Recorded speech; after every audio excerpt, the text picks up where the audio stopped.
আমি বলেছি যে যে সংখ্যালঘু মোর্চার প্রয়োজন আছে কিনা এটা দেখে নেওয়া।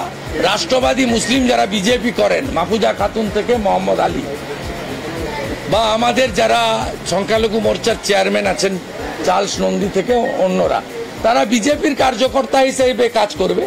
বিজেপির তো গঠনতন্ত্রে কোথাও বলা নেই যে কেবলমাত্র হিন্দুরা হবে, এটা মমতা ব্যানার্জিরা বলেন। আমাদের হিন্দুত্ববাদী দলের স্ট্যাম্প লাগিয়ে দেওয়া হয়। আমরা কখনো হিন্দুত্বের নামে ভোট চাই না।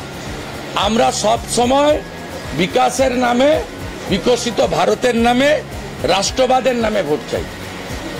তাই আমি আমার কনসেপ্টে বলেছি যে সংখ্যালঘু মোর্চার যারা নেতৃত্ব আছেন তাদের কতটা সংখ্যালঘু মোর্চা খুলে রাখার দরকার আছে এটা নিয়ে ভাবা উচিত, এবং যারা রাষ্ট্রবাদী মুসলিম আছেন তাদের প্রয়োজন হলে পার্টির মূল মেন স্ট্রিমে কাজ করানো যেতে পারে, কোনো অসুবিধা নেই।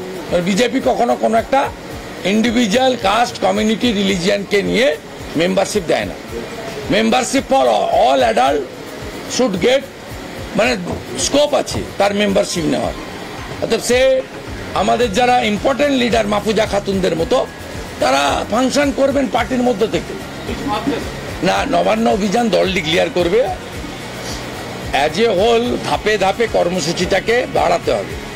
একটা প্রোগ্রাম আমি মিছিল ডেকেছি এবং আমি দলের কাছে বলেছি প্রোগ্রাম ডিক্লেয়ার করতে, এবং আমাকে আমাদের যা ইন্টারনাল আলোচনা হয়েছে প্রপার ফোরামে দল গণতন্ত্র হত্যার প্রতিবাদে এবং জনবিরোধী নীতির বিরুদ্ধে দল কর্মসূচি শীঘ্রই ঘোষণা করবে। আজকের হয়তো মিটিংয়ের শেষে হতে পারে, নইলে দলের স্পোক্সপারসন বা দলের প্রেসিডেন্ট জানিয়ে দেবে। আমার প্রস্তাব দল গ্রহণ করেছে।